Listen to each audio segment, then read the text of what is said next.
नमस्ते मित्रांनो, आपण पाहूया ठरलं तर मग. आजच्या या भागामध्ये आपल्याला असं पाहायला मिळतं, सायली ही आश्रममध्ये आलेले असते व तिथे सर्व लोक तिचा बड्डे सेलिब्रेशनसाठी तयार झालेले असतात व सर्व काही तयारी करून ठेवलेले असतात. ते पाहून सायली खूप आनंदी होते व त्यासनी म्हणू लागते, हे सर्व करायची काय गरज होती आणि हे काय करत आहात, असं आपण कधी केलेलं नाही. आता सर्व केक वगैरे कापून झालेलं असतं. कुसुमताई सायलीला पाठीमध्ये मारत असतात व म्हणत असतात, जितकं हिचं बड्डे आता झालं आहे तितकं वेळेस हिला मी पाठीमध्ये मारणार. तेवढ्यात तिथे मागून कुसुमताईचा हात अर्जुन पकडतो. सर्व लोक आश्चर्य होतात व म्हणू लागतात, अरे जावई बापू, तुम्ही इकडे आलात. तिथले काका काकू म्हणू लागतात, अरे मग येणार की, जावई बापू आहेत ते, त्यांचा बी काहीतरी अधिकार आहे म्हणून ते आले आहेत. कुसुम व सायली यांना आश्चर्य वाटतं की अचानक पाहून अर्जुनला व म्हणू लागतात, अरे इथे कसे काय आला आहे, असे कुसुम बोलते. कुसुम बाकीच्यासनी सर्वांना बाहेर काढते. लहान पोरांना म्हणते, तुम्ही जावा कॅडबरी घेऊन या, तसे म्हणून त्यासनी बाहेर काढते. कुसुमताई अर्जुनला म्हणू लागते, अरे तू सायलीच्या मागं लागून आलास की काय, असे का बरं पाठलाग केलास तिचं. अर्जुन सांगू लागतो, अरे मी तुमच्यासाठी इथं आलो आहे. कुसुमताई म्हणते, काय बी बोलू नको हां, तू आमच्यासाठी इथे कशाला येशील बरं. तेवढ्यात तिथे काका व काकू येतात व म्हणू लागतात, कुसुम हे काय बोलत आहेस तू त्याला, असे नाही बोलायचं बरं, त्यांचा अधिकार आहे, ते सुद्धा इथे येणारच की.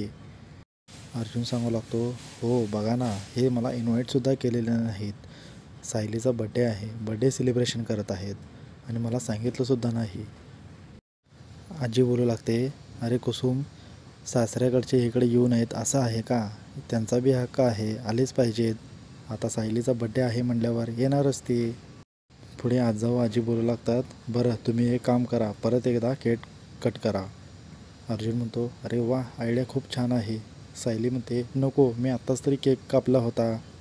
आजा बोलू लागतात, अरे आता अनेकदा कापा आणि दोघांनी कापा, तुमच्या दोघांचा बड्डे आहे हे चांगली गोष्ट आहे आणि असं योगायोग घडतं, चांगलं झालं, तुमच्या दोघांचा बड्डे एकदमच आला आहे ते, आणि आता कट करा बरं.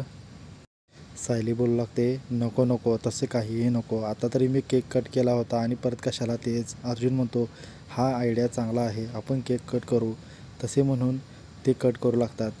कट केल्यानंतर आजा व आजी बोलतात, आता एकमेकांना केक भरा. सायली म्हणते, त्याची काय आवश्यकता आहे. आजा म्हणतो, आम्ही तुझ्या लग्नाला तर नव्हतो, आता तरी पाहतो घासभर त्याला. तसे म्हणून दोघेही एकमेकांना घास भरू लागतात. इकडे कुसुम म्हणू लागते, आता ओकाना घ्यायला सांगितलं नाही म्हणजे बरं. पुढे कुसुम बोलते, नाही तिकडे या आजा आजींचं ओतू होतंय प्रेम. तेवढ्यात तिथे सर्व मुलं कॅडबरी घेऊन येतात व म्हणू लागतात, हॅपी बर्थडे टू यू, असे म्हणून दोघांना विश करतात.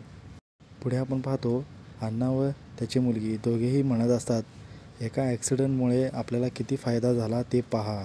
तो ॲक्सिडेंट घडला आणि आता आपण सर्व ऐश करत आहोत आणि हे रविराजलासुद्धा कळणार नाही की आपण त्याचं पैसं कसं घेतलं, काय केलं आणि काय झालं ते.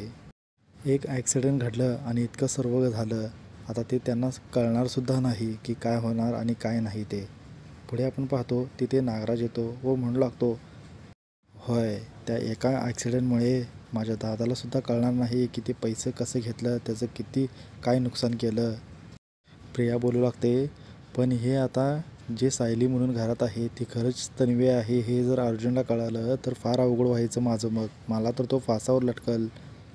बाकीचे सर्व म्हणतात, अरे तू कशाला घाबरत आहेस, आता इतके दिवस काय कळालेलं नाही, आता तरी त्यांना काय समजणार आहे, आणि त्यावेळेस ती बारकी होती आणि आता काय कळणार आहे त्यासनी. प्रिया खूप घाबरलेली असते व म्हणत असते, नाही समजलं तर काय करायचं, मला तीच भीती वाटत आहे. आणि ज्या ॲक्सिडेंट म्हणजे जिला मारायचं होतं ती तर अजून जिवंतच आहे, ती तर काय मेलेलीच नाही. बाकीचे प्रियाला ओरडू लागतात व म्हणतात, अरे प्रिया तू पॉझिटिव्ह विचार कर, निगेटिव्ह काहीही विचार करत बसू नकोस. त्या एका ॲक्सिडेंटमुळं आपल्याला किती फायदा झाला आहे ते विचार कर, आता काय कळणार आहे त्यासनी, काहीही कळणार नाही. नागराज तिला ओरडू लागतो व म्हणतो, तू पॉझिटिव्ह विचार कर, निगेटिव्ह काहीही विचार करू नकोस आणि पुढं काय होतंय ते बघ.